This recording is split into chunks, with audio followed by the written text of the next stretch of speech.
Yangi uy baribir ham boshqacha jigarlar. Hali hech kim kirib yashamagan 72 kvadratli bitta zo'r xonadon bilan sizga ko'rsatmoqchiman. Videoni oxirigacha ko'rib, like bosishni unutmanglar. Injiq inson ham bitta ko'rib, bu uyimizni yoqtirib qolishi aniq. Asosiy eshigimizdan kirganimizda chiroylikgina koridorchasini ko'rib turibsiz. Prixoshiga chiroylikgina mebellar qilib qo'yilgan, mana ko'rsangiz bo'ladi. Hammasi yangi holatda bo'lib turibdi. Eshikdan kirganimizda chap tarafimizga chiroylikgina bitta sanuzelimizni ko'rsangiz bo'ladi. Sanuzeldan chiqib bu yoqqa kelganimizda jigarlar, birinchi xonamizni ko'rsangiz bo'ladi. Chiroylikgina qilib planirovka bo'yicha zal qilib qo'yishgan jigarlar, mebellarigacha qilib, televizor ostiga tushuna mana tayyor joylar qilib qo'yilgan jigarlar. Kadastr dokumenti chiqib bo'lgan, hech qanaqangi muammogarchilik, yangi novostroyka dom.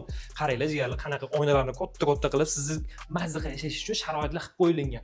Shundan pastdan mazza tomosha qilib turasizlar, mashina qo'yishlardan, bolalar maydonchalardan hech qanaqangi muammogarchilik. Maktab 400 metr ekan. Bog'chalar ham xudo xolis pastroqda bor ekan. Masjid qaranglar, shunday gumbazi ko'rinib turibdi. Masjid yonganingizda peshkom chiqib kelsangiz bo'lar ekan. Qarang, bu xonamizning yon tarafida ayollarning sevimli xonasi bo'lgan oshxonamizni ko'rsangiz bo'ladi. Chiroylikgina qilib qo'yilgan, konteynerligicha osib qo'yilgan jigarlar.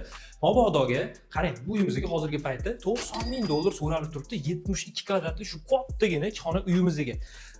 Pulini xudo xohlasa telefon qilib maslahatlashib kelishasizlar. Mana shu $90,000 ichida o'sha ko'rib turgan zalilarga, mebeli va oyog'idagi gilamlarini yoki qo'shimchasiga qanaqadir uyga yana konteyner, xolodilnik kerak desanglar, maslahatlashib nima kerak, qanaqa ranglarni kelishib o'sha $90,000 ni gaplashsanglar bo'lar ekan. O'zlari xudo xohlasa taraf ekanlar, kelishib qilib beraman deb turibdilar. Qaranglar, yotoqxonamizni ko'rib turibsiz. Yotoqxonani qaranglar, qanaqa kattaligini. Uncha uyda deb bunaqa katta chiroyli yotoqxona yo'q-da.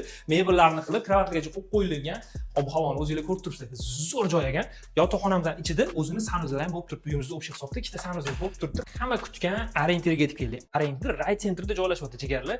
Ray Centerda turibmiz hozirgi paytda. Bekparaka Cityda qurilgan aynan shu novostroy domlarimizdan bittasini sizga reklamasini qilib berdik. 8-qavatda joylashibdi. 100% lift ishlab turibdi. Har bir qavatda 4 tadan xonadon bor ekan.